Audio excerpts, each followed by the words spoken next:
Today we are focusing on the major events of the week, and we'll be looking at the fourth National Development Plan. Well, government has stepped up gears through the National Planning Authority to carry out nationwide consultations about the fourth National Development Plan. Well, it's one of the steps being taken to fulfill the ambitious plan to grow the economy tenfold over the next 1 decade. And we know that there are a number of issues that we've been confronted with, but the government is saying it's going to build on the achievements of the National Development Plan number 3 to be able to address the challenges that were there, but also ensure that they are strategic in terms of the programs that are going to be financed to be able to deliver. But we know one of the biggest problems we have had in our country is that we normally have good policy frameworks, but even the experts will tell you implementation becomes a problem. So are we likely to see anything different from the fourth National Development Plan? And what about our perennial issues that we keep on, battling with, corruption, failure to implement properly, and a number of other challenges that keep coming across? How are they planning to deal with that? We'll be looking at that in detail. The East African community is commemorating 25 years since it was revived. And we know the 3 countries that came together to revive the community: Uganda, Tanzania, and Kenya. But since then, we have been joined by other countries. And although there is progress in some aspects, we are actually told that it's slow pace looking at other issues. And one of the key challenges, the 2 major challenges that have been identified so far, the issue of sovereignty, every country feeling that this is ours, so the countries are not willing to let go certain things. But we also have the aspect of protectionism, where some countries are exercising their resolve to protect their economies by, resisting the entry of certain goods in theirs. What does this mean? We already have the custom union, the common market. We were supposed to have the monetary union this particular year, but it has been extended by another 6 years. So we expect it in 2030. Will it happen? We still have so many other challenges, including that particular requirement that all economies of the countries that are under integration must be at the same level. Will we be able actually to have the monetary union at that particular time over the next 6 years? There are also other issues to do with political federation. Can we actually make it? Can we become one political entity with one leadership? Is it something that we are likely to see? Well, President Yoweri Museveni has emphasized the need for integration, for a strong economy that provides market for goods being produced here, strategic security, and what he calls brotherhood or Pan-Africanism. So the community is bigger than now than it was when it was being revamped 25 years ago. Some people think this is actually going to slow down the rate of integration further, because the countries that have joined us still have so many things to deal with. Some of them cannot even pay their membership fee at the Secretariat in Arusha. I have a panel of 4. Honorable Stephen Mukitale Birawa, the prodigal son, is back, Executive Board Member at the National Planning Authority. He's in charge of infrastructure and physical planning. He is a former Blissa County MP, and while then he served as the chairperson of the Committee on the National Economy in Parliament. Good evening, Honorable Mukitale. It's always a pleasure having you on this platform. Thanks, Kenneth. Thanks, Radio 1 listeners, management. It's nice being back at home. I think I'm as old as Radio 1 furniture. from very long ago, and from callers, from Onivimezas, many years before I came to Parliament. So it's nice being back at home. Let me also take this opportunity to really welcome our children back at home. Some of the traditional schools like King's College would have released kids. The others have been at home since they finished P7, S4, and so it's good having children back at home as families, but it also comes with obligations that we don't leave them to TVs to parent them. These days we give children these smartphones and leave them to go into areas we don't even understand. I hope we should find time, like COVID taught us, to be with our families, talk to our children, so that when they go back to school, the parents who keep them for 10 months out of the year. We cannot look after children for only 2 months. All right. So my message, but I'm not a prodigal son. I'm only back at home. And I even went with blessings. With notice. I gave a notice that I have a very serious exercise to deliver. That was just a joke, an icebreaker to bring you back home. Okay. Imam Idi And Kasozi, the prodigal son got the biggest bull, so I'm waiting for the biggest bull. Imam Idi Kasozi, that's why you went first when I was introducing the panelists. Imam Idi Kasozi, a lecturer at Islamic University in Uganda, a member of the Justice Forum Party, a farmer. Good evening, yes. Imam Idi Kasozi, and thank you very much for joining us. The rains have been coming down. Looking forward to plenty of harvest. Value addition program. Value addition. President Yoweri Museveni has really held your hand. No. Hey. Don't lie. I am myself. Okay, so what value addition are you doing, Imam Idi Kasozi? If you had TV, I would show. I do dry my pineapples and solar dry, both, and people have found it very, very interesting and sweet. So it is doing well. I am in the final leg with the Uganda National Bureau of Standards, and then the rest will be, I don't know, you call it history, but all that is mine. Don't add on any person. No. I thought it was maybe a Myoga. No, I do. A Myoga or parish development model, something like that. My philosophy is do what you can manage. It will lead you to what you want. Wait to be helped to do what you want. You will never achieve it, because every other time when they want to help you, sometimes they bring conditions. Sometimes they give you halfway of what you are expecting, and then you begin crying. I am not that. You're self-made. I started no, nobody is self-made. That is also a pure lie. We are made by others because we do interact with them in one or another. Okay. So don't be there and deceive yourself that you are self-made. After all, you are made by your God through your father and mother. Okay. Yes. All right. So good evening, viewers and listeners, and it's happy to have these senior Ugandans on this table. On this table. Yes. All right. Honorable Simon Mulongo, former Bululo East MP, Bubulo East MP, is a security and governance expert who served as the deputy head of the African Union Mission in Somalia, AMSOM. Good evening, sir. Thank you very much for joining us on this edition of Spectrum Xtra. Thank you very much, Ndugu Lukwago and the distinguished colleagues. And I'm happy the Sheikh is speaking in double tongues. On one hand, he admits he's not self-made because there are others who contribute directly or indirectly. And I think you're right that this government has been appealing to people for value addition, discouraging exporting of raw materials. So really by pollination through the air.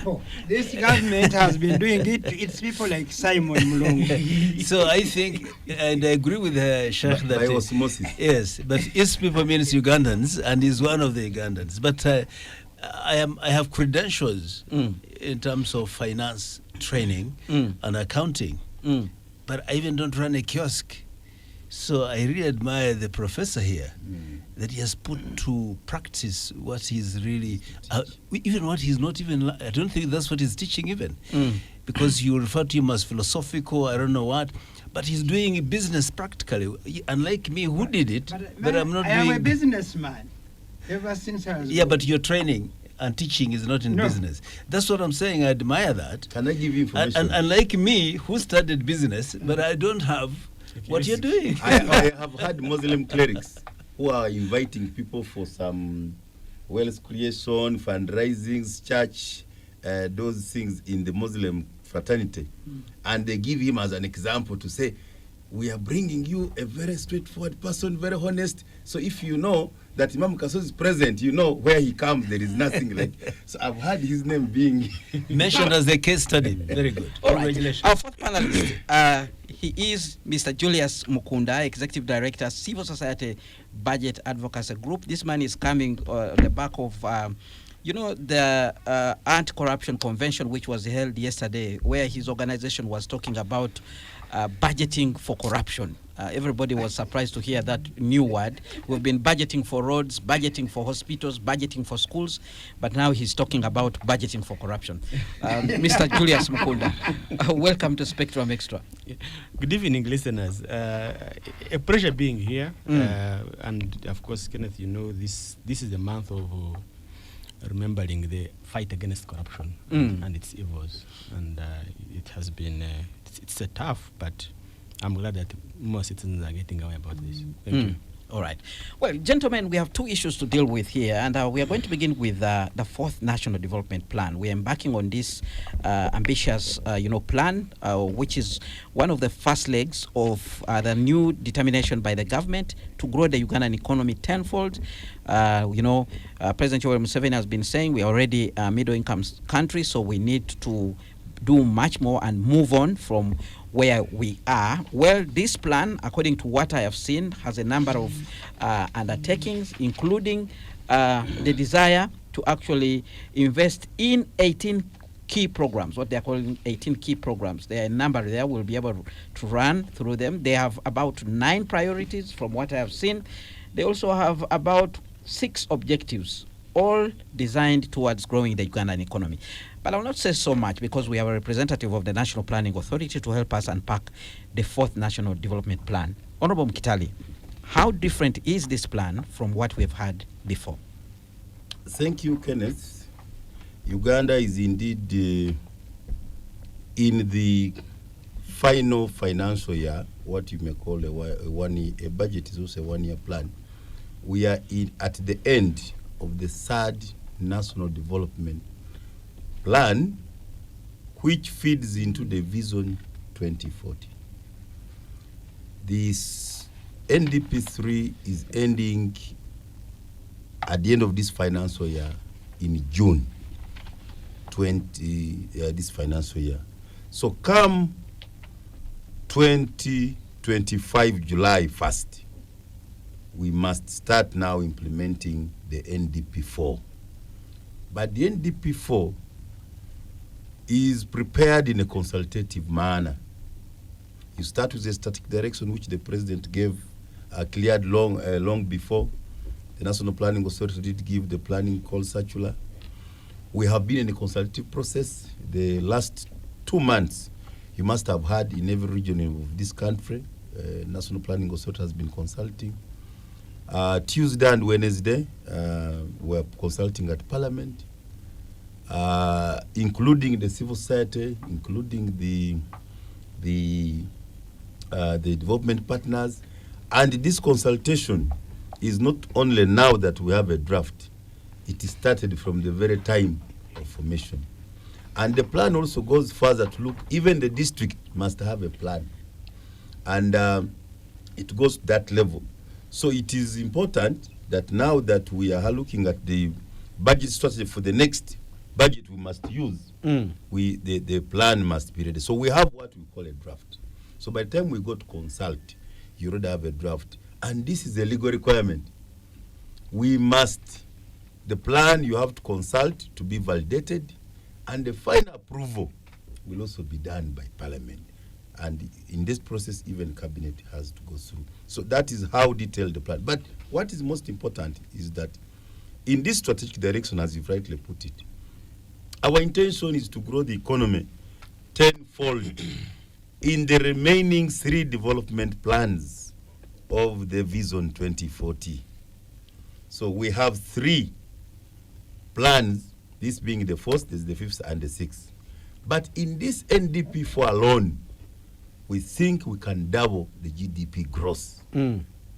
Doubling in the first one, tenfold in the other one, and I can tell you, it's just a matter of not doing business as usual, I can tell you with our production today, if we stopped if we took Imam Kasozi's model of adding value on everything we produce to stop the post-harvest handling alone, you will double it. Yes. Just that alone, by making so whatever the tomatoes don't rot, the pineapples don't rot, just adding value alone. So I'm trying to confirm that the double growth is feasible. Now, if you add the value, because the first one is just preservation, dealing with post-harvest losses, dealing with preservation, with cold chains, you will double the growth. But if you add the value, you can see coffee, what we have got in its, raw form. If you just roasted it, the tenfold is possible. Everything we are. So this is something very attainable. It is smart. It is something realistic. It is measurable. It is achievable and time bound. So I want to start from that point. And yes, you've rightly asked a question. How do we get the optimism when we just had a bad decimal performance of NDP3? Yes, that's what we call the risk analysis. We had a challenge of COVID which nobody expected. And we have had some challenges related with that. So this time around, we should be wiser.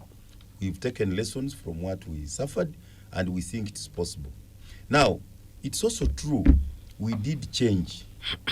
We are now operating a program-based budgeting. One of the challenges we have been having is that everybody wants to handle, to look at budget issues, in a hegemonic way, a sphere of influence. I am trade, I am water, I am lands. But through the program approach, we are looking at outcomes.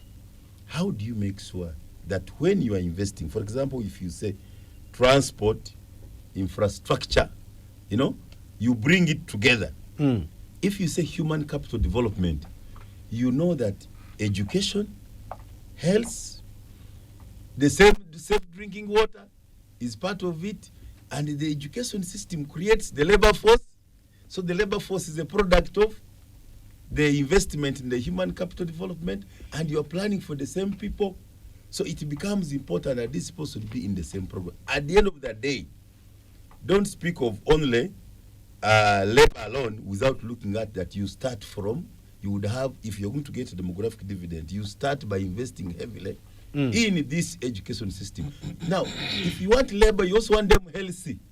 So health, education, labor are related, and that's why and they need safe water, and that's why it's important. So I also want to thank people for having understood the need to move the program-based budgeting, which at the end of the day, we can actually in monitoring the budget say, what is the outcome of this public investment for this period, and how can it help us to move on? All right. So it is important that when we agree on that, then it becomes much easier. So we expect by the end of the year to be able to deliver. We are in the very final consultation in these remaining 3 weeks. Okay. And come the new year, we think we should be introducing to the country the National Development Plan for fully after consulting the regions, the local governments, consulting all the stakeholders, and listening to all this feedback coming from, so that the interventions we are going to make in the 5 years budget address what we put in plan. All right. Spectrum Xtra on Radio 1 FM 90. Let's go for a break now. When we return, we've had that background from Honorable Stephen Mkitali-Wirawa, also pointing out some key interventions that are going to be taken under the 4th National Development Plan. So we'll hear from the other panelists, and then Honorable Mkitali will come back to respond to some of the issues that probably will have come out from the submission of the other people for clarity purposes. But keep your comments coming via the WhatsApp line, which is 0703 090 090. Spectrum Xtra continues after this short break. Well, thank you very much for staying with us on Spectrum Xtra live on Radio 1 FM 90. My name is Kenneth Lukwago Anderson, your host, and Today, I have a panel of 4: Honorable Stephen Talebirawa, Executive Board Member, National Planning Authority; Mr. Julius Mukunda, Executive Director, Civil Society Budget Advocacy Group; Imam Idi Kasozi, Lecturer, Islamic University in Uganda, member of the Justice Forum Party; the Honorable Simon Mulongo, Governance and Security Expert, who served as Deputy Head of African Union Mission in Somalia, as Bubulo East Member of Parliament. He was also in the Constituent Assembly that designed our current constitution. We are looking at the major events of the week. We've begun with the National Development Plan number 4, which is being consulted upon at the moment, which is a key plan to actually move this country to where Vision 40 envisages, but also to grow the economy tenfold. Now, let's bring in Imam Idi Kasozi. You've heard from Honorable Mkitale Birawa, but also glance at the framework and the undertakings that are being promised by the 4th National Development Plan. Your quick response, Imam Idi Kasozi. Thank you very much. And I did not know that Birawa is now at the National Planning Authority. I am hearing it for the first time. Now you know. Several congratulations. I hope you go with your steel. Yeah, it does, so that it is not diluted. The shape is steel, the shining is steel, but inside it is brass. I don't know, not even brass, plywood. Not Yes. sand. No, plywood. Plywood. Yes. Mm. I am civil. No, I am not referring to him because I know. Fortunately, I have had opportunity in social planning to teach. One of the sections taught is about National Planning Authority and how it should work. Ideally, you see, it is okay, good idea. But the challenge of every institution in this country is in what this chief specialized in, governance. We have real governance issues.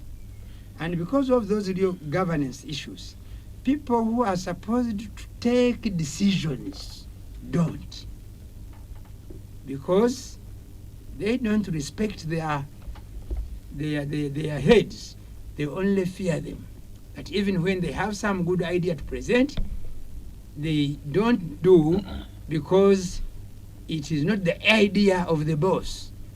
Unless we change that, we are still in a problem. I want to help them, and I think maybe by the time I get out of here, I will show them the real verse. But the verse goes thus in the Quran, that God will not change the state of any people until those people change their mindset. Inna Allah la yughayyiru ma bi qawmin hatta yughayyiru ma bi anfusihim. God will not change any state of any people until the people change their mindset. And that's where we have the biggest challenge. You will bring these people, they are economists. They are tested people, members of parliament for some time. They have owned institutions which to a large extent are successful.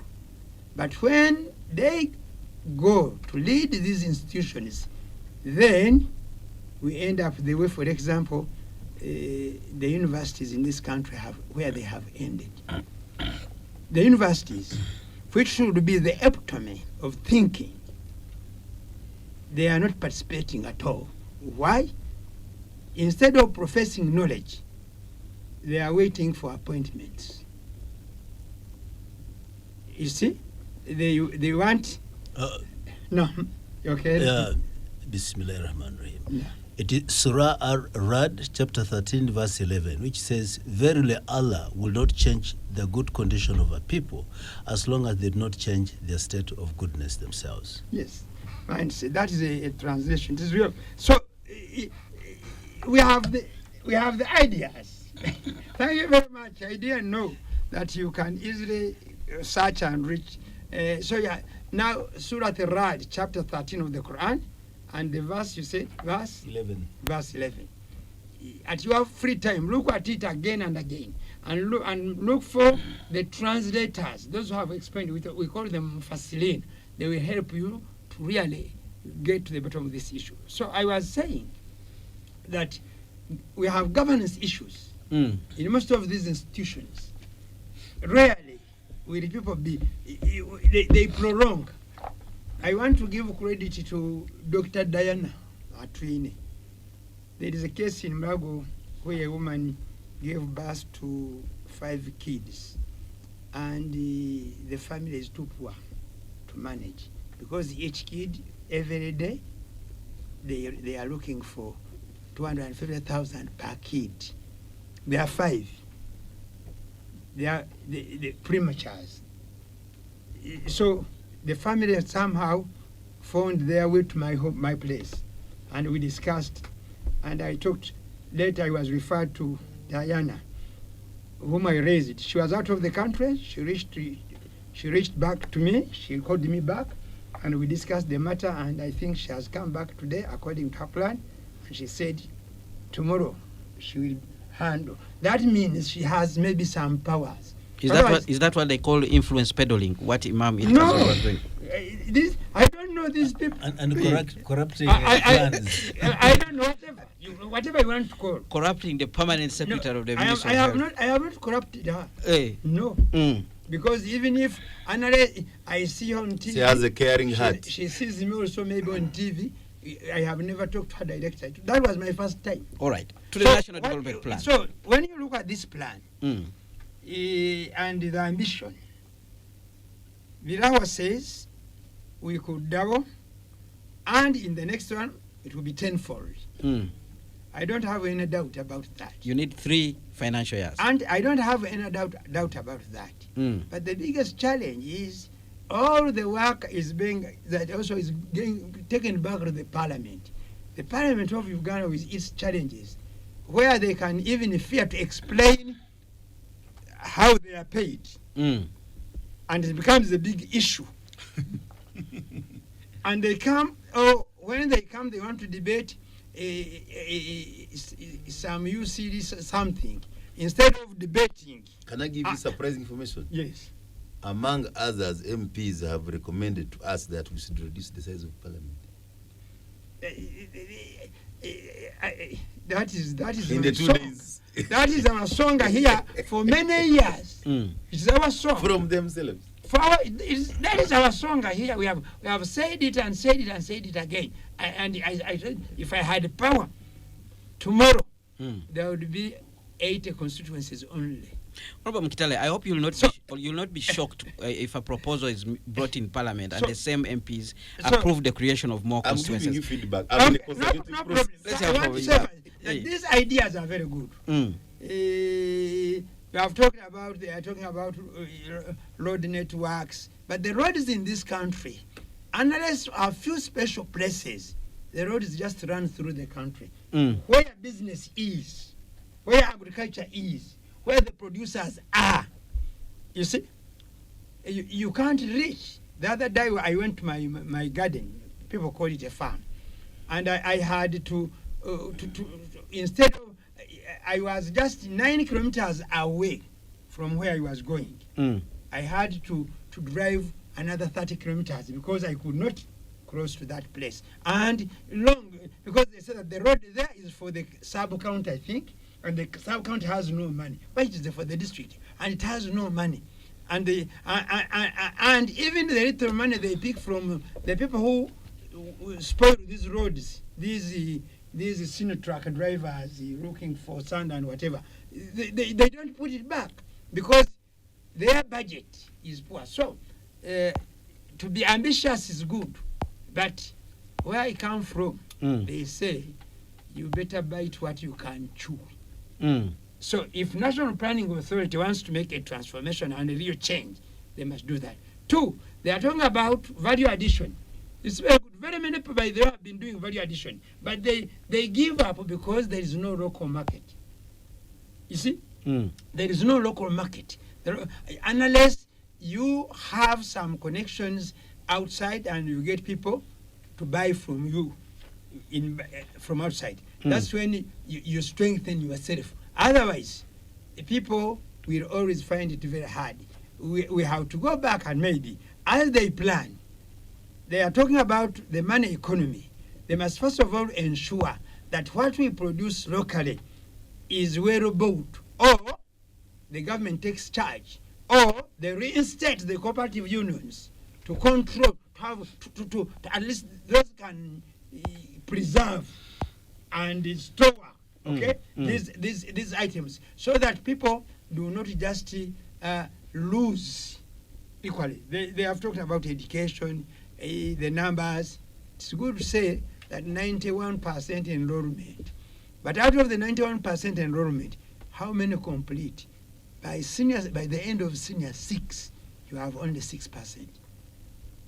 So that's where those roadblocks, those bottlenecks that lead us to this must change. All right. The last thing, which if this thing, if we must bring back a sanity, whereby driving a red number car or a government car does not give you priority to disorganize people on the road every morning, every evening, during the day, at every time, just because you are driving a red number car. So, including the police, which is supposed to do this, they also don't follow. There's no sanity, and all those people begin to think that that is the way. So, the whole complex of our society has gone so bad. The other day, when I was coming here, that Friday, lastly, one of our worshippers had been knocked down by a vehicle on a boda boda. But when I saw how these boda bodas again were driving, I asked myself, do these people follow up what is in the hospital, the rate at which their colleagues are dying, in order to ride like that? And the majority also drive with, because they are not trained, they have no driving permit. There's even one who came to my office that, they have taken my border, I want assistance. I said, for what? To pay. I said, what is the problem? That I rode without license. I said, driving permit. I said, if you do not have a driving permit, all right, I cannot help you. All right. Because I don't encourage people to commit mistakes deliberately. All and right. Then they say they should be helped. All right. Let's now bring in Honorable Simon Mulongo. Your quick take on this fourth National Development Plan, having heard from Imam Id Kasozi and also Honorable Stephen Mkitali, but as somebody who also follows what is happening here in Uganda and also other countries. Thank you. I think I want to congratulate our friend for earning a big position and as part of the key national planners. I can see you're right that the language is a little improved from the previous one. Maybe it's improved because he's speaking from point of knowledge, not just from outside like some of us. Are you suggesting that he was not knowledgeable? Not from inside. He's now an insider. I think I want to agree with the Honourable for his outlay of the information he has given us about the national planning because yes, I can see it is entirely true, as the Imam has said. It's very ambitious that we want to diversify our economies and grow it tenfold. Like for Uganda, it is from 49.9 billion this year to 500 billion, which is actually 10 times. And that's not a small ambition. This is a big one. And look at infrastructure, accelerated development of infrastructure. Things like the energy, which is supposed to grow to 2,500 megawatts from a mere 1,300 this time round. But we must applaud the president that when we had a lot of blackouts and it became a menace, he came up with an ambitious plan, and these power plants that we put in place have put us to an excess of generation of power. Yeah, definitely a tariff is still a problem. The negotiations were not as good, and as such we still have a problem with the tariff. Issues of innovative financing mechanisms, where they want to increase revenue mobilization from 13% to 18% of GDP by 2030. All these are very powerful things. And also human capital development, reduction in maternal mortality rates, and then also expanding access to technical and vocational education. These are very fantastic things. But I think as Imam has said, we have to look at the lessons learned from the previous challenges we had, because focus on NDP 3 had challenges. For example, only 40% of planned projects were achieved. There were delays due to bureaucratic inefficiencies in procurement and weak M&E systems. So all this could have been because of either bureaucracy, red tape, or even corruption tendencies. And I'd be happy to know that we have now put in place, having learned lessons from the previous NDP, that we have now lessons that we're going to inject into this. And I want my brother Virawa to come and tell us what kind of measures they're put in place in that. The issue of funding gaps, our debt to GDP ratio rose from 41 in 2019 to over 50% in last year. And it is really hitting the ceiling. So what are we intending to do to make sure that this does not happen, that we slow it down, that we have capacity to repay and reduce on it as much as we're going to invest in various programs? Then this issue of weak monitoring and accountability.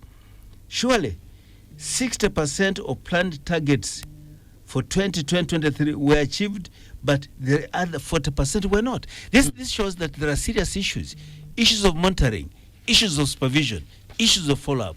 And I would like to see my government, issues of governance, like my brother, the Imam was saying, we must really put in a lot of efforts. We have a number of institutions. You must find out why they're not able to deliver effectively. So I think that, yes, we can attain this tenfold planned achievement, but then we must address the bottlenecks that caused the slowness of the previous 2020, 2024, 25 NDP that is just ending. All right. Mr. Mukunda, the budget man, what is your take? You are the people who have been looking at the economy and saying, oh, this is not doing well. You need to move people out of poverty, etc. Now we have this ambitious plan. I mean, it's doable, really. I agree. It's doable, Kenneth. It's doable. It's doable, and it's a good dream that we can actually do it. We have what it takes. There is nothing that we don't have in this country that we can't achieve that. But when the rubber hits the road, then when you come to reality and they say, okay, if to do it, what does it take? And what it takes is to say, you must not do business as usual. And what does that mean? And that is those are the most critical parts that we are not telling the public. First of all, it would mean that you stop corruption, for example. You know, the IGG is telling us that we are losing around 10 trillion per year. Stop corruption in this country. And you see, stopping corruption in this country is not just by just talking about it, by going ahead and dealing with those elements that bring corruption. And like I was telling you, we're talking about, budgeting for corruption. In this is the only country where you find that you plan for corruption, put it in a budget, take it to Parliament, it is passed, implemented, Auditor General goes to look at the books, it ticks them. Even if you go to court, the court will say, please just don't waste our time, go back. This money was approved by Parliament and it passed. Even when you can clearly see that surely this money was stolen. But this is what is happening in this country. So that kind of leakage, because now people no longer say, you bring fake. No. People now plan for it. And that's how we are losing lots of money. So if we want a tenfold growth, then we need to have a grip on that. So when you have a parliament which stands up and say, by the way, don't even talk about our salaries, we cannot even show them to you. Let me tell you, that's part of corruption. Because if really it is a parliament and it's public money, why can't you make it public? There's nothing secret about it. So these are the elements that we have, and these are the elements that if this NDP is not going to address, then we are not going to achieve that. Secondly is, we have an implementation challenge in this country. And the Beraho knows this one. It took us 20 years to build 16 kilometers of a road, not than bypass. 20 years. Now we want to build a standard gauge railway of thousands of kilometers. You know, sometimes there is when you have that fear, you feel your stomach is itching, and you are like, okay, when will the standard gauge railway get finished? And it's not because we don't have the money. It's not because we lack the expertise. It is not because everything is there, but just simply because somebody wants a cut. The road becomes so expensive, and as such, we can't finish it on time. So that is another element that if this NDP is not going to tackle to deal with the implementation challenge, if you want to build a standard gauge railway, for heaven's sake, before you even think about it, make sure you have the right of way. These are the basic things. Have a right of way. The cost of building the Ginger Kampala Express Highway is far less than the cost of compensating the people who are where the road is going to pass. Why? Because when the people heard that there won't be this road, immediately they bought these small plots around the place, and the cost went very high. The other element, I think, if we are to achieve for me, is to be strategic. And I think, I'm happy that actually the Bureau has gone to NPA. Let's be strategic. We can't do everything for heaven's sake. And Kenneth have said it here in this studio. We will never beat the Japanese in building vehicles. Never. We will never. Forget about that. Never. You will never beat them in building. They are 50 years ahead of us. Yes, we can try to say we want to build our own vehicles, but let us invest resources in where we have the advantage. We can grow beans. Sheikh can grow pineapples. The Japanese will never beat us about those things. Never. And once we do that, then we tell every farmer in this country, we guarantee the market. We don't have to go here to Kenya, and every day we are begging, please buy our eggs. Please buy our milk. Please buy our posho. As if it is the only market in the whole world. Never. In fact, I loved it this time around when Minister of Finance put money for economic diplomacy. That now they identified some ambassadors and they gave them money to look for market for Ugandan products. And I want to see the impact. The impact. Ambassadors or political appointees? No, the ambassadors. You go to Nigeria and tell Chegere, please, here is a billion. Chegere is not an ambassador. I don't know He's what he a political does. appointee. He represents... Ambassadorship is a title you develop from grassroots. Sheikh, I know he represents my country in Nigeria. in which public sector did he work in order to be promoted? For me, is that let us look for markets. If we can look for markets, by the way, we don't need all this money. No. If today they tell us that there is a guaranteed market for a particular product, all of us will be out of this studio to go and supply that particular market. So, 10 growth, 4, I agree, but we must, and this is not negotiable, we must change the way we do things. Otherwise, we are like a border man who wants to win a grand prix, a race, and he has not upgraded his motorcycle engine. We should just stay like that. Thank you. Spectrum Xtra on Radio 1 FM 90, reviewing the major events of the week. Our focus is on the 4th National Development Plan. We are going to go for a break. A number of issues have come up. We are going to return with the Honorable Stephen Mkitale-Birawa to respond to some of these issues. Not that he might have the answers for everything, but to at least explain to us how this plan responds to some of the issues that have been raised across the table. Then we'll have another take, but also reflect on your comments. Keep them coming via the WhatsApp line 0703 090 090. We return after this comment. Well, thank you so much for staying with us on Spectrum Xtra live on Radio 1 FM 90. We're reviewing the major events of the week, but we are looking at the 4th National Development Plan. My guest, Honorable Simon Mulongo, governance and security expert, Imam Idi Kasozi, lecturer, Islamic University in Uganda, Mr. Julius Mukunda, executive director, Civil Society Budget Advocacy Group, Honorable Stephen Mkitale-Birawa, executive member at the National Development, National Planning Authority. Honorable Stephen Mkitale, you heard the comments that came in from your colleagues on the panel, very quickly, your quick response to some of those issues Let that me were put across. let me start by appreciating my fellow panelists, Spectrum special long-time panelists, for adding value to my consultative process. Because this assignment we have, much as they are congratulating me for their for the office, for me, this is an assignment, and a very serious assignment. And I need, we as National Planning Authority, we as board members and the management, we really need as much listening as possible, because we are making the plan for the citizens. And we are looking at the current generations and generations to come. We plan short term, medium term, and long term. And you must look at the challenges you've had.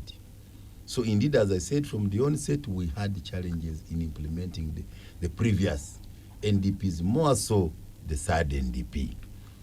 But we say we get strength from learning from those mistakes, that we should be wiser, we can do things better. I'm happy across the board, everybody is saying it is doable. We are planners, we are strategic thinkers, we are dreamers. Now the implementation challenges, we are the ones to raise them. In fact, for us as planners, we cannot be a praise group.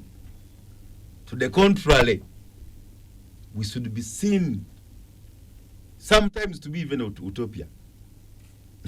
My Professor Mamdani used to say, if everybody goes into implementation in a government, then who will speak about the ideal? When everybody was being appointed, for him he said, no, let him remain preaching the ideal. So it is important that we don't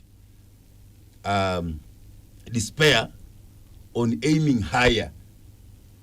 You know, if your architecture gives you a plan of a condominium vertical construction, 8 floors, and you choose to do a foundation of a bungalow, the planner has done his work. But we are saying it's also our responsibility to provide for ways and means of how to make sure that this plan is doable.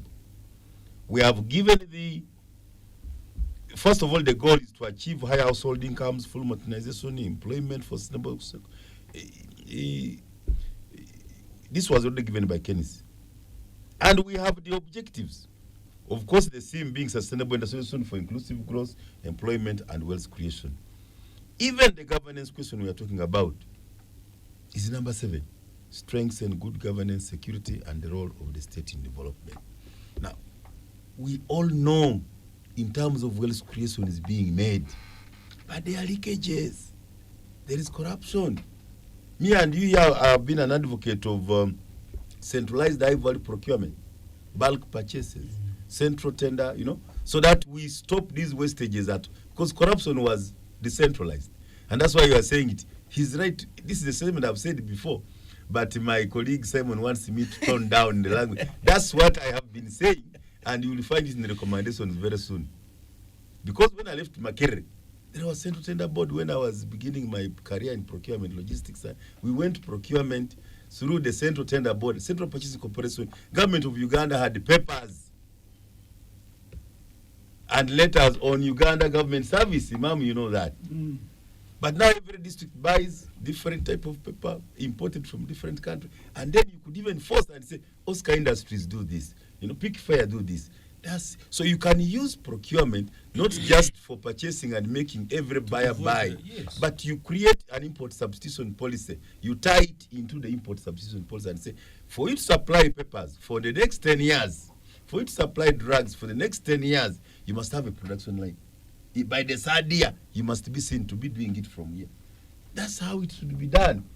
But because of corruption, all these efforts have been not. Yes, we have been investing a lot of money in roads in the last 15. This is the 15th year of the NDP. Now we are NDP 3, but we forgot the maintenance. Simon, me and you made a law to make sure there is a road tax on levy on fuel, the road fund to make sure that there is maintenance. But we forgot a road has a lifetime. If it was 14, 15 years and by 20 years you have not repaired it, it will collapse. That's why some hitherto tarmac roads have become maram roads, because we forgot to do the maintenance. So we are aware of what is, and that's why we are going to, we are proposing very strong proposals for implementation plan. We are emphasizing monitoring and evaluation. We want to do more supervision. Corruption must be fought. We are aware of the challenges. What is failing? This wells we are creating, where is the leakage? The president uses mostly the word hemorrhage. He even sometimes uses the vernacular word kejui. So where is this leakage? How can we make sure we stop it so that this money can trickle down, can permeate? You know where it is. The problem is Yes. you are not decided over it. You are still comfortable with it because it plays within And that's your political setup. The National Planning Authority will continue recommending remedies which are good for the country. The reason why you say there's some problem in Parliament, the reason why we are consulting Parliament, we have to report to Parliament for approval. So the oversight will be at Parliament. The executive is the one to, if the money is not being given the way we are proposing, that's an executive arm, but we don't work alone. The Planning Authority, which by the way is part of Ministry of Finance, an earlier debate we had with Simon before, we wanted to separate them in some jurisdiction. Planning Authority is not in finance, but for now we are comfortable because the chairperson is an ex-officio cabinet member. So the thinking of National Planning Authority, every Monday is there in cabinet. So we cannot say, from the time of Xtra, we cannot complain that we are completely outside. But we must work together as executive, we must work together as the legislature, including judiciary, because some of these, we are proposing, if you will get details of the plan, we are proposing some policy changes. Not everything is about money. We are proposing some delivery mechanism reviews. We are raising some legal lacunas. How this can be addressed. So, when you look at it in totality, you will understand that there is every effort to make sure that planning is important. There is even here the issue we are emphasizing, the role of the state. Remember that when we got the Bretton Woods, IMF and the World Bank bringing in the liberalization, privatization, and roll back the state, government forgot some of its mandate. So you may find the area of saying the cooperatives Imam is talking about, and the need for a kind of specialized bank, say for agriculture, say some semblance of a cooperative, very specialized value chain cooperative, is because we are reviewing the role of the state. As a planner, you cannot say that policy is cast in concrete. Yes, 30 years ago, 25 years ago, we did liberalize. It has moved us some distance. But there are areas where the private sector will not perform, where it is very weak. And therefore, you need to rethink, review.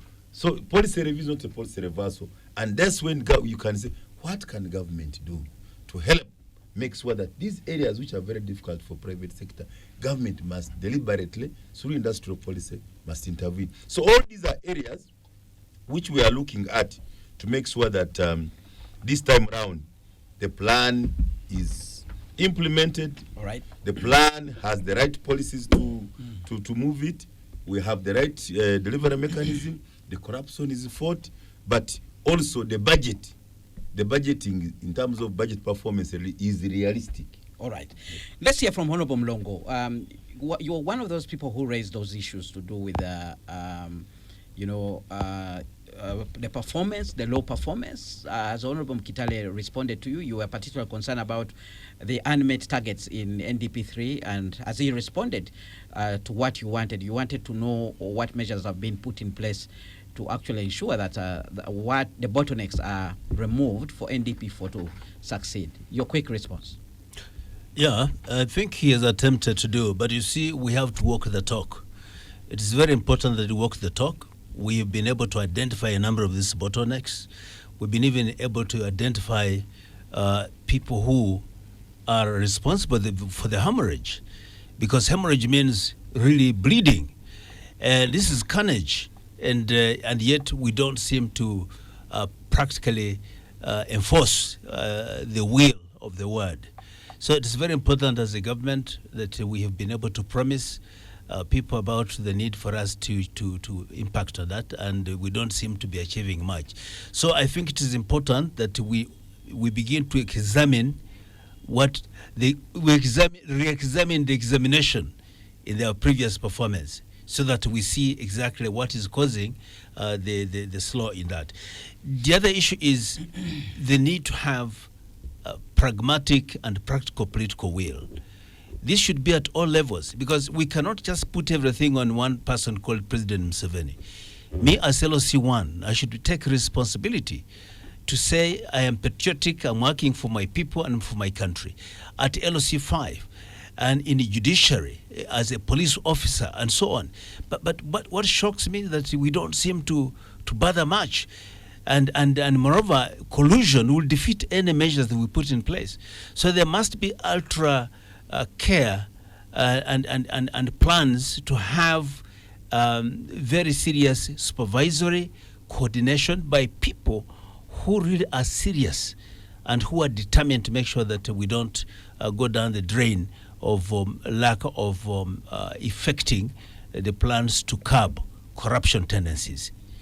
So I think that's what we should do. It is about the will. It's about being pragmatic. It's about being realistic and appealing to people to be responsible to themselves and by themselves, because we should not just begin ceding responsibility to somebody else, whether it's the president or the minister, when actually ourselves everything must start with us. All right. Honorable, thank you very much. Mr. Julius Mukunda, you also raised a number of issues. Are you satisfied with the response that has been given? I think there are things that we are lacking. I mean, of course, we cannot respond to all the issues. These are the things I think that should be done. For example, I would want to see NPA having enforcement powers. For example, why would you sit, spend taxpayers' money, consult everybody, put up a plan, and some fellow in a certain ministry decide to implement different things, and there is no repercussion about that? The only thing you can do is produce a certificate of compliance in Parliament and say, oh, by the way, this budget did not comply to NDP, it's an average of 67%. Who are you, as an accounting officer, to decide and divert from a plan approved by the Republic of Uganda? Why would you go ahead, implement a project that is not within the project approved by NPA? And we have an authority seated there. They are just helpless. They have nothing to do. They just look over and things are going hayway. Remember, their midterm plan performance was 17%. That's so embarrassing with all the money we had, Kenneth. So you need some kind of whipping. You need some kind of enforcement. And if we can, and that's what we said, we need business as usual. Some kind of whipping, some kind of enforcement. If we say we are going to borrow money for the following projects, that's it. We shouldn't borrow money to pay salaries. That's out. If we say we need 10 doctors, those are the ones we need. Don't recruit more, don't recruit less. So if we don't have those checks and balances, then I can tell you we are just wasting time. We're just looking at the elections coming 2026. We are trying to make it popular. We are having an NDP. We are having 10 growth strategy. Yet in actual fact, we are not going to do anything about it. Let us be serious as a nation, for even sake. There is nothing that we don't have in this country. There is nothing that we don't have. We have the money. We have the brains. People come here and learn our plans, take them to their countries and implement them. But here, no. Everything is for himself. There is nobody for every Uganda. But there's something I think we need to also look at, and which is very critical. It's about our debt sustainability. You see, the more borrowing is not bad, and I think we have discussed that. You can borrow whatever you want. And even saying 50% of GDP, I think I'm not someone who believes in those metrics. You borrow so that you invest in something that is going to bring you returns. And as a government, if you borrow for a road and finish it on time and on budget, perfect. Who doesn't like Entebbe Express Kampala highway? Who doesn't want these other roads that we have built? But the moment we begin to see ourselves first of all, borrowing domestically, crowding out the private sector, which there is a whole program about private sector development. We borrow and get money out of the domestic market, and the interest rates still are in their double digits. Then we are shooting ourselves in the foot. The moment we find ourselves that we are spending a close to 40% of our budget on debt servicing, then we have a problem. So as part of sort of to ensure that we have this target 10 growth strategy, we need also to look at the way we are going to manage our debt and where we are going to invest the loans that we are getting. For example, there are loans that we have that you would say, this one we should hold it. If you want to have a loan for consumptive nature, please don't. We need loans for investment. You need roads to put the highways, the byways, the airports, fix our education system, put in place our health centers. But if you go to the market and you borrow and then you start paying salaries, I can tell you, we won't be able to achieve that. My sheikh here is never going to get a loan of less than 10%. You will never. The good thing, I cannot go for it because it will take me to Jahannam. You see? Exactly. So for me, for any small and medium enterprise to access a fair, for Islamic banking. To get a loan that is affordable, there must be a deliberate attempt by government to ensure that they stop domestic property. Lastly, is investing in risky ventures. For heaven's sake, there are things even at this table, there is when you cut your losses. You are investing in something, it is swallowing money, you cut your losses, close it. You know, for example, Rubawa is a loss, close your shop, move on. You know, Atiak is a loss, close the shop, move on. You know, there is the presidential banana initiative in Bushenyi, that's a loss. Close your shop, move on, learn from the experience, and move on. You know that now we have given the money for a guy to start a pharmaceutical company over the sort. Probably it's going to be a loss. Move on. Stop investing in risky ventures. The little money we have, let Mokitari and the team plan for it, and know that we are going to put it in this place. This is not a risky venture, and it is going to bring returns to. It's going to bring to bring returns to the government of Uganda, and people will benefit from it. I thank you. Imam, your quick response as Honorable Mkitale satisfied your curiosity, your questions. I hope I have some minute to answer. Because they have raised more questions. You can have. I think Julius has put it in a very, very easy to understand plain situation. Common man is a civil society. Like, for example, you borrow money and you take it to PDM to allocate it to people who have never known what business is, and you think you are working. That is a pure lie. But they haven't done that. That's what they are doing. I'm telling you. I am on the ground. I do farming in 3 districts of Uganda, very seriously, and I know what is going on. You see, even the opportunity to go for best practices is almost not there. Somebody to come and say, but who owns this? Like, for example, there is a lady who has, I think, over 80 acres of avocado. This has avocado after Camila. I have visited that place. Camila is where? In Ruero, bordering Nakasongo. Mazi, After Chichusa, then you go to that place, Camila. With where Camila. With where? Yes, the project, but the people around him, okay, are not. They must participate.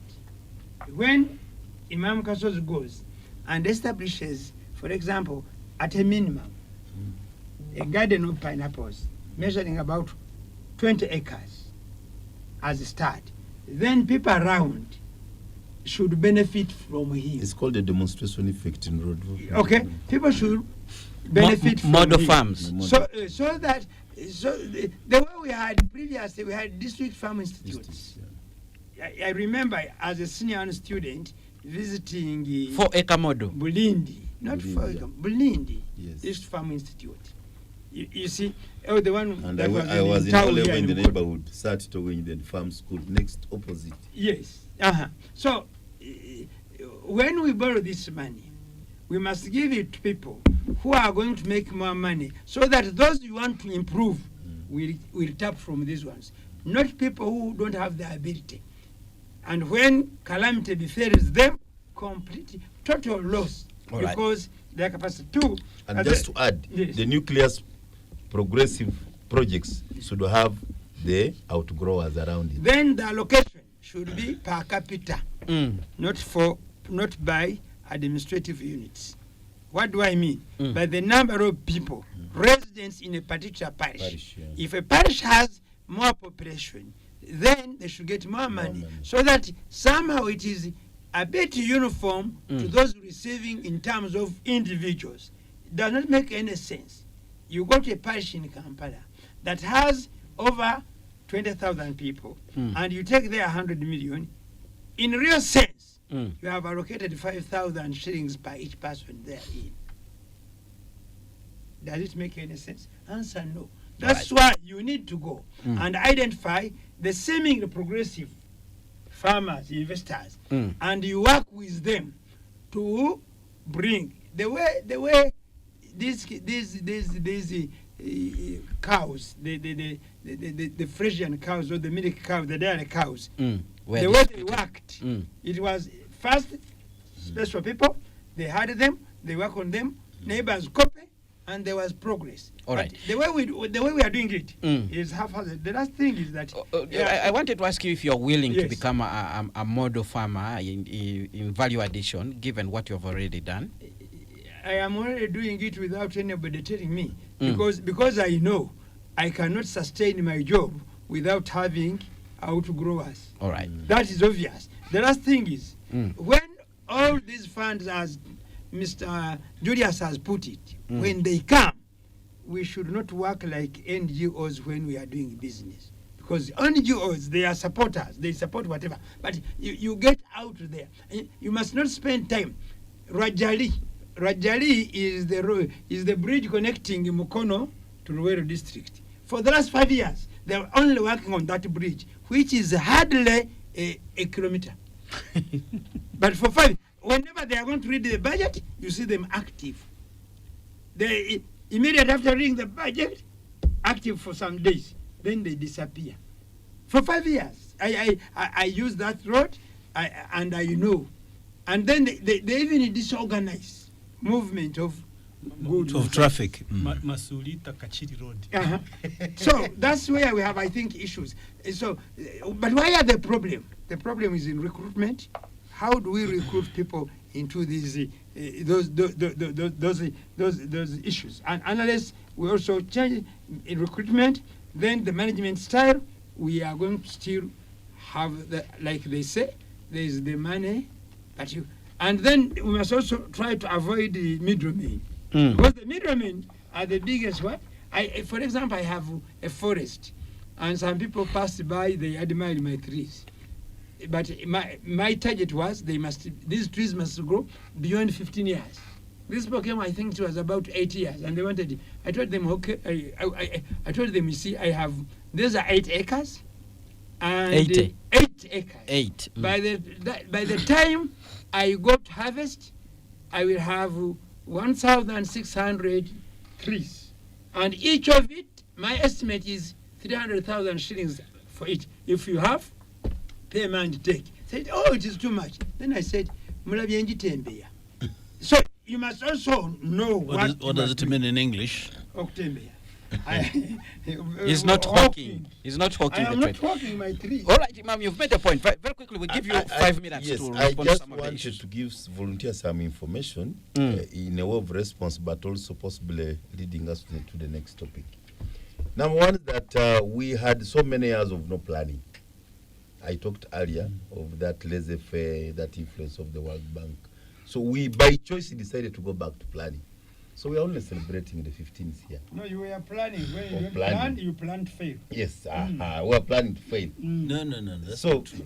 so it's good that now we are learning. Now, when we first did the NDP one, it is in the NDP too that Parliament, the 9th Parliament, realized, oh, we are putting a planning. But how do we make sure that there is an alignment? So it was intentional that the Public Finance Management Act did provide for this certificate of what? Of compliance. It is intentional, it is deliberate. But also within the plan itself, we have a midterm review. It's also intentional to make sure that you have your own scorecard, that within this period, what has been. And of course, as I said, a budget is also a plan. That's why we give the quarterly releases, the midterm review of the budget, and to get to understand the performance.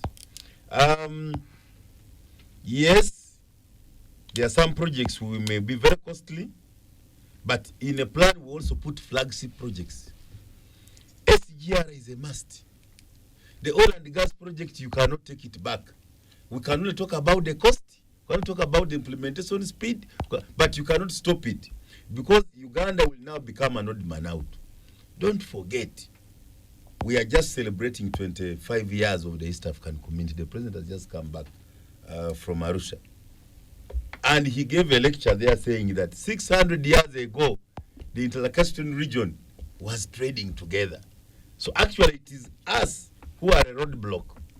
So Kenya, Tanzania, Rwanda, the neighborhood will not have a SGR, and for you are still stuck. You will not be competitive. It's on what we should be emphasizing. What's the cost of this SGR? What's the connectivity with neighbors? We must be aware that since the days of hard times with Europe, we have depended so much on our neighbor, the regional market in South Sudan, the market in DRC, even if it means doing some roads. So interconnection is very important. It's also not true for us as planners, and I'm happy my president also, that's the position, whereas we are celebrating, the president doesn't celebrate excess power. Yes, NRM we have generated 2,000 megawatts, but this power is only excess because we haven't distributed and accessed everybody. If we did that, we don't have it. So for us as planners, and the president is saying we must generate more power even if it means nuclear. So we're even talking for us in the plan about the energy mix. We don't want to be like South Africa, who are now in a blackout because. All right, we have comments. We have comments that are coming in from the listeners. I'll begin with Ben and Fred Twinamasko. Ben and Fred Twinamasko writes in and says, "When we plan without evaluation at the end of the planned cycle, then there is no work done. UNEB is supposed to give schools feedback at the end of the level cycle. Universities are supposed to revise the curriculum after a program cycle, to mention but a few. But these don't happen. Happy weekend to everyone." Then we have a comment coming in from Yabezi Muhumuza, listening in from Hoima City.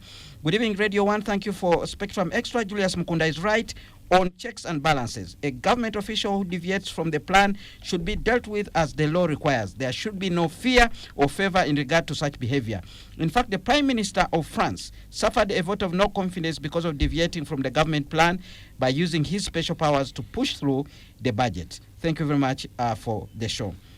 Then we have another comment. Ben Kandin is his name. He says, much as my brother is emphasizing LOCs to be patriotic, it won't work because issues of corruption is the biggest problem for our country. Top leadership, including some of you who are defending government, are corrupt, are the problem to this country. Old guys must retire and live for the young generation and also a new, better government. We are tired. Then we have another comment from someone who did not leave a name behind. Busegam PG Expressway is already over budgeted, even though it was launched the other day. They are seeking and will get additional funding, read debt financing for a mere 23-kilometer road. We have another comment. Today, Honorable Stephen Mkitale doesn't need much mineral water. He would have screamed his voice hoarse before.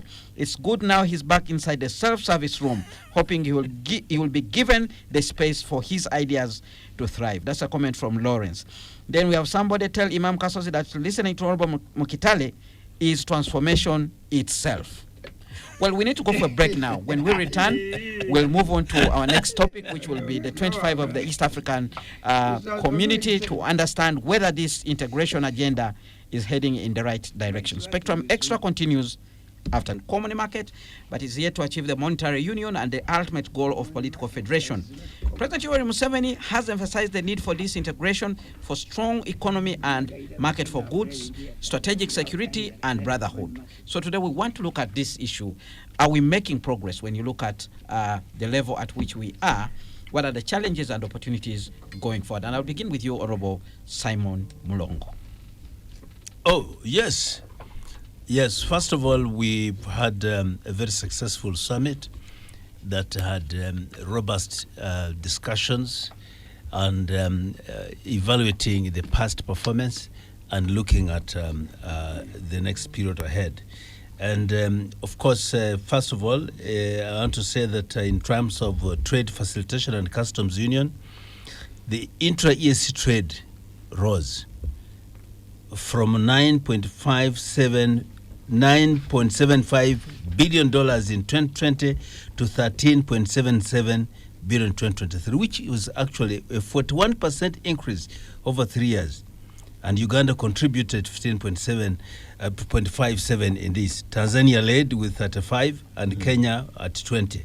Now, this one was as a result of operationalizing the one-stop border posts. Some of you have traveled across the border.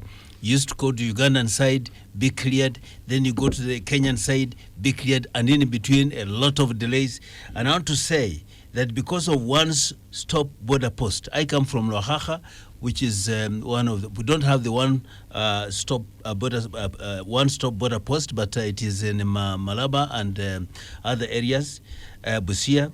So I am very happy that the days were reduced from 21 days to 4 days in clearing things across the borders. And this has boosted movement. So that's one thing. The other is the common market. You know, people, Al-Hajj here, the Sheikh here was trying to say, well, dismissing it. But I can tell you that we have made progress in harmonizing policies to improve. Remember, we had so much differences that even talking about interstate relations was almost a taboo. But now it is a common thing. People are able to, we have harmonized the issue of the mobility, labor mobility market. And the Kenyan students here or in Tanzania, and the president of Tanzania was talking about how her daughter was here in Uganda and so on. All this is because of harmonizing, approximating, and also ensuring that we have some common programs at least. The other one is infrastructure development. I want to say that the EAC has managed to spur to a higher degree than ever before because of that interstate competition and also common plans across the EAC region. We're able now to see a number of things. This SGLR issue of the standard gauge railway that my brother is talking about, at least we can't just abandon it to make it look like it's a Tanzanian thing, or it is a Rwandan thing. It is now a collective effort. And as the Honorable Mkitare said, we cannot afford to be isolated. So we're going to embark on the standard gauge railway, and presumably it will not take long, like he said, but we hope it will move. And in the next 5 years... Simon, don't hope. In the next... Yes, I know. We've had a lot of delays in even embarking on this SGR. But now the plan has been triggered, and of course it has been launched. And so we hope that it's going to move faster. I know the challenges that we talked about, those bottlenecks, those choke points which are human-made in terms of our own internal weaknesses, corruption, and so on. But we must ensure. I know why I'm saying this, because as a party, the NRM party, we're seeing a number of years we've been in power. Our popularity is getting more and more challenged. If we don't up our act, then we're actually eating our way out.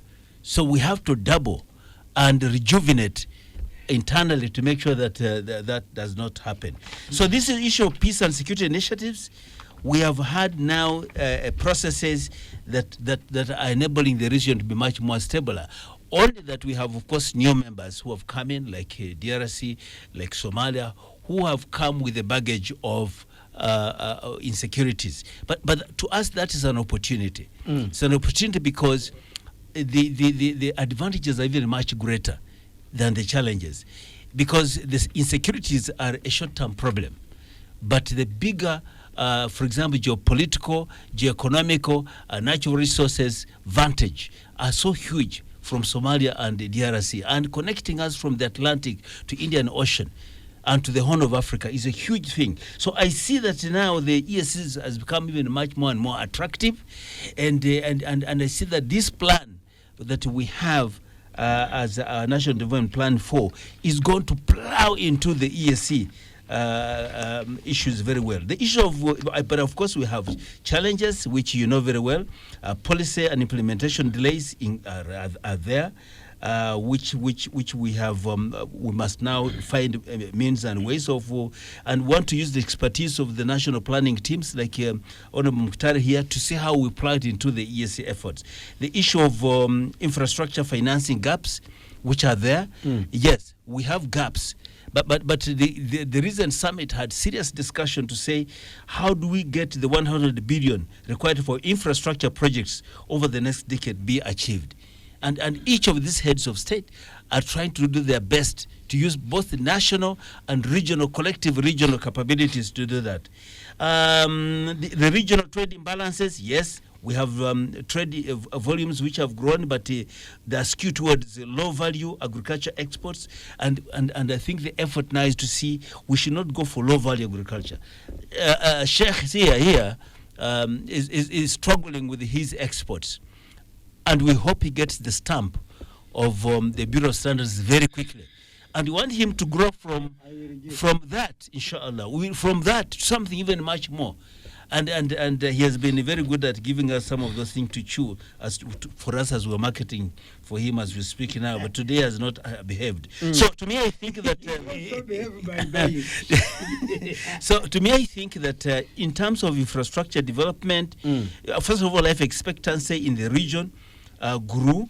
Electricity access has grown. All right. Malaria fatalities has declined, and so on. And I think that the region, if we can become consistent and even improve on those bottlenecks that my brother is talking about, those choke points, we should see the next 5 years of ESC being much more transformative, and we should be able to move towards much more integration, not just technical integration, but also political federation. We should move toward this, and so that we have a region that is monetarily speaking, having one currency and so on, movement across the borders. We still have some few bottlenecks that we should be able to. Recently, I came with a colleague, a very senior political leader from Nairobi, and had just a national ID. And going through the international airport, I was so amused. I'm so pleased, actually. But you won't do that in Tanzania. Yes, but those are the few areas that we need. National ID. They only add on the issue of the photograph should be there, blah, blah, blah. But those are just added checks. I've gone to Tanzania with the national ID. All right. So I think. And we're also issuing East African passports. And also, of course, no, all our passports are East not Africa. expired. Yes. The honorary passports expired. Now we have East African passports. All right, Ms. Mkunda. Yes, I think for me, I think for me, the East African community definitely is a very, it's a welcoming idea. There are some of the things really we heard about when we were young, and when you read about it, 1967, it was formed. And when you hear what was being done, I don't know when he was young, but yes. And when you read about it, you really feel that it is something that should be done. There is no question about that. It's politics. But how we do it also is very important. Because whereas, yes, we have been to look at the simple things to do. Let's talk about, setting up the secretariat, having some of these protocols done, which are also implementing selectively. The hardcore things we are all refusing. Either we are refusing or we are fearing to touch them. And that is, for example, the East African Monetary Union, because that is my biggest interest. Because if we deal with that, let me tell you, we will deal with most of the economic indiscipline in this region, and especially my country. Because the moment you have an East African central bank, you will never hear that your money has been taken away, that somebody has stolen your money anyhow. No, it can't happen. You will never hear that the government is going to borrow from the central bank or central bank is no. There will be strict discipline. So it will bring that fiscal discipline. Oh, you can't But- run 3 years without a government. No, you can't. It would be impossible because there will be checks and balances. That will be there. But what has happened is when the protocol was put in place in 2013, they said in 10 years we should have a single currency. And of course, if you have a single currency, you will not start hearing rumors that there are some, monies have been printed from Spain and it passed through the airport and all these rumors. I mean, you will never hear those ones. So there will be fiscal discipline. But the East African Monetary Union is one of the protocols really that is limping. By this year, we'll be having a single currency. By this year. In their wisdom, they have said, this one is still a problem. 6 more years. 10 years to come. They have 2031. That's what they have said. I think something they have pushed ahead. But I think there are fundamentals within our community that we need to sort out. Number one, there is too much political mistrust among our members, and we need to deal with that. You can't. And you are not democratic. You can't bring Congo and Rwanda on the same table and then we talk. Uganda and Rwanda, we want to look at it ourselves in a different form. Rwanda and Burundi, so that political mistrust must be dealt with if we are to deal with the East African community issues. The second are trade tensions. Very quickly. Because if really today I'm selling eggs to Kenya, and the next morning I am not, simply because somebody has walked on the wrong side of the bed. Why am I having the East African community? Why am I having the common market protocol? Because there is nobody disciplining them. So this kind of tradition must be dealt with. All right. Immediately. Lastly, for me is we are so much preoccupied with the national politics in the region. Yeah. And I think it is only Uganda, if really we can look at the level at which states are supporting the East African community, you will find out that it is only Uganda that has really put itself out there to have the Eastern community function. The rest, really, I'm telling you, they are dealing with more of their national issues than dealing with the regional issues. And I think if we can be able to really bring everybody on board, knowing that there are sacrifices that have to be made to have the East African community, and those sacrifices have to be taken by our leaders. For example, to decide and say, no more national central banks, we are going to have an East African central bank. That is a sacrifice because you are really removing the power of managing your economic development issues to another body that is higher than you. So we need to deal with those issues. Otherwise, I think we shall going to do this kind of ping pong, and it's going to take us more years to realize the benefits of the East African community. All right. Let's hear from Imam Idi Kasozi. Obviously, I think nobody dislikes having a united front, unless there is something wrong with you. We all want it, we would like to see it. Previously it worked. East African Community, East African AOAZ, East African LARIZ, and East African Examination Board. Yeah. You see? The certificates. You know, So that yes. generation is East African certificates. I am the Now la- we are I grappling Are with you- harmonizing I am the education last. standards. We were the last group, East 1979, African, yeah. to do East African examination. What was the intent?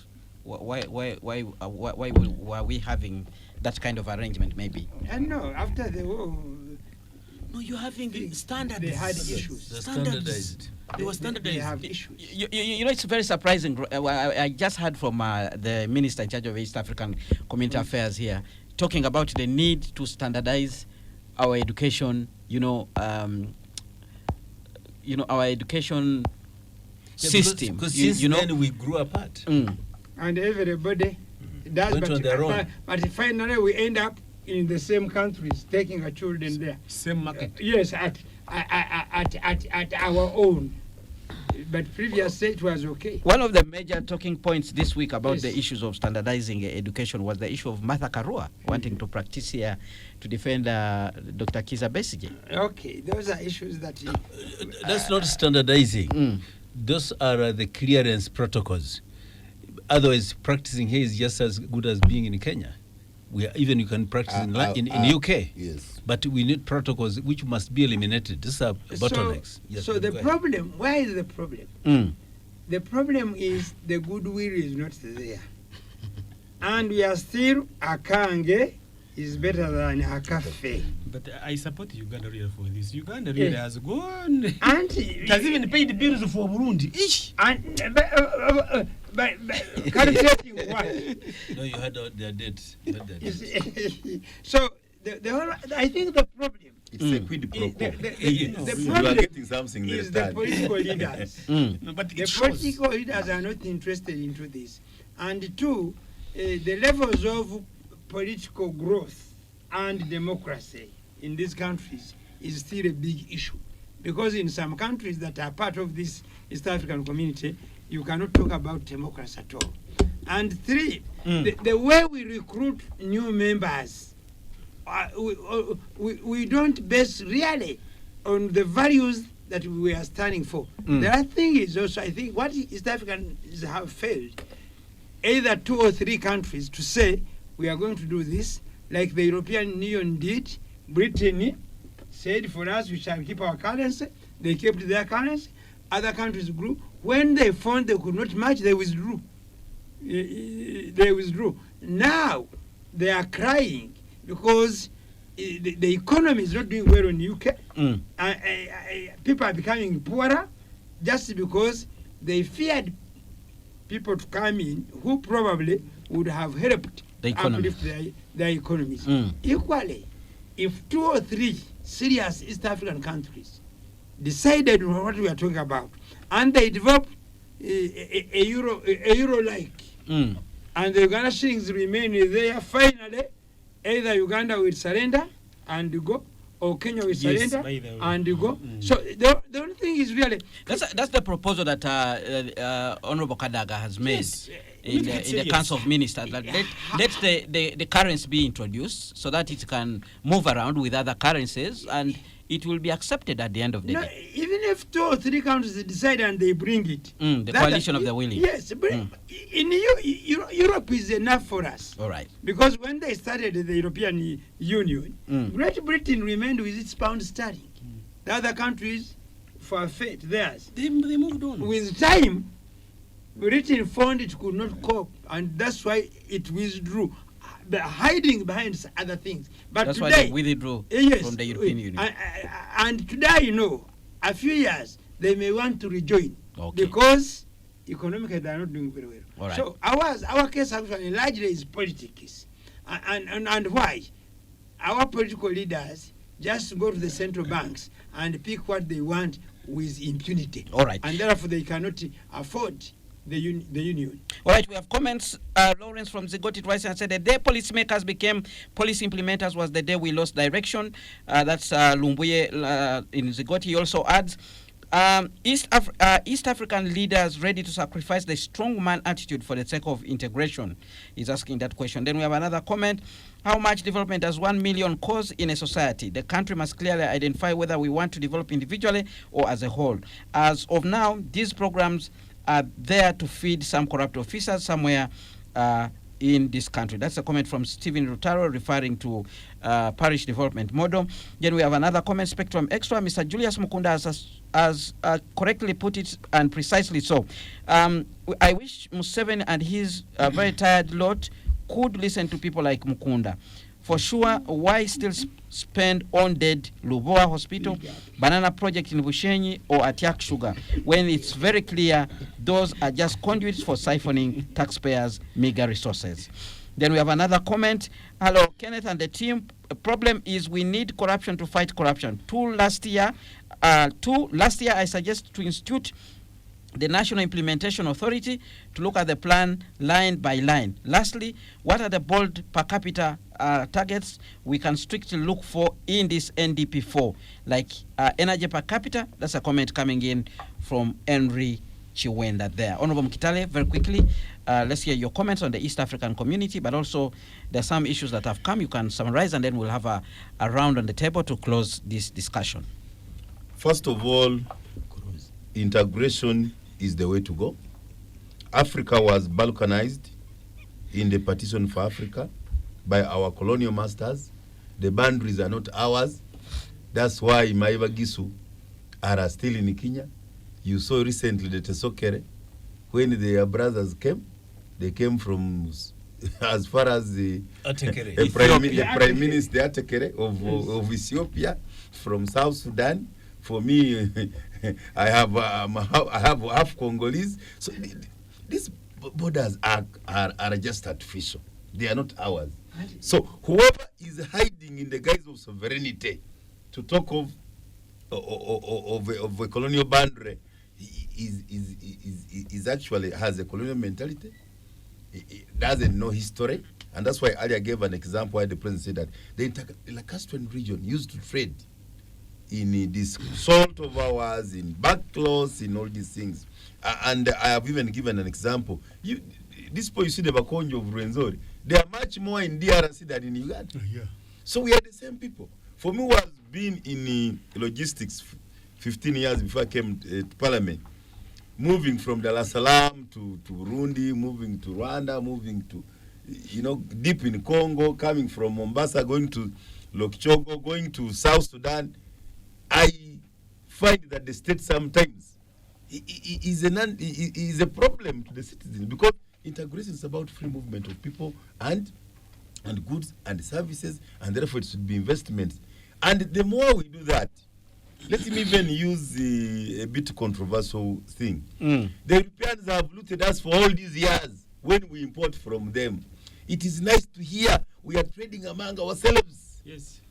It means that affluence is coming around us.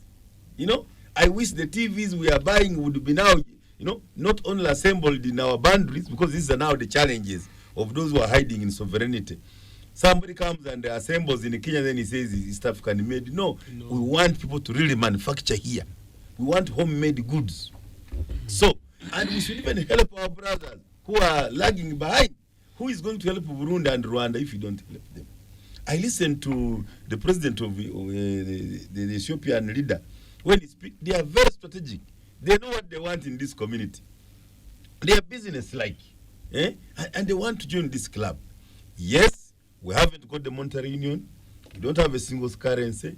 Well, we may not have the banker yet, but we are at least having the good dream. And we should also remember, for us to become one as Africa, Kwame Nkrumah may so rest in peace, Africa must unite, Osajefu, and the Muzei Gaddafi may so rest in peace. Their idea of having an African currency, is where we should go. But you can't start by doing it the whole Africa. By going East African community, others go SADC.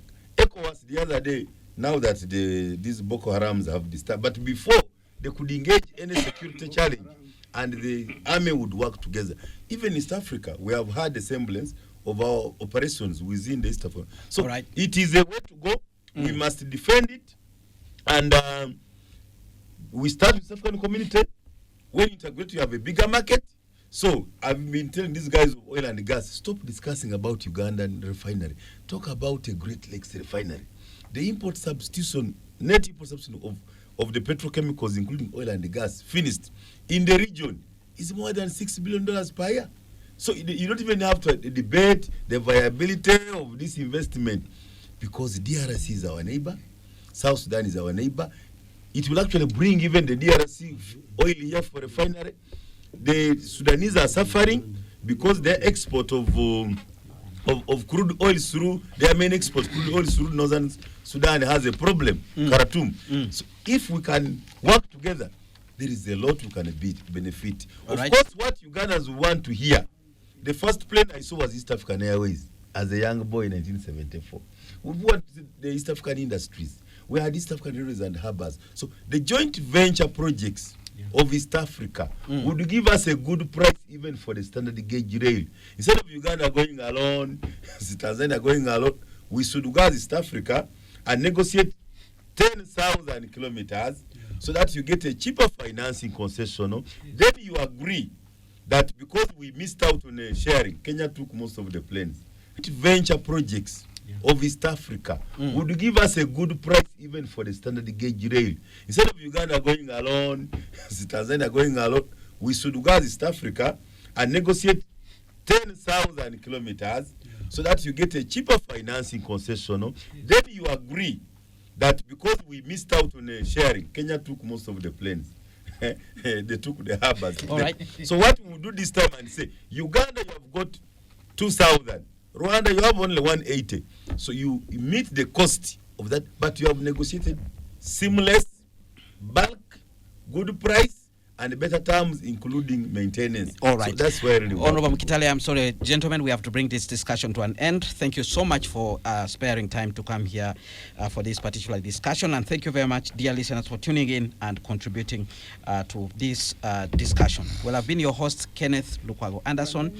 From the team here in studio, we wish you a good weekend, but stay tuned, Radio 1 FM 90. The news from the BBC is coming on, and therefore our quality programming will continue.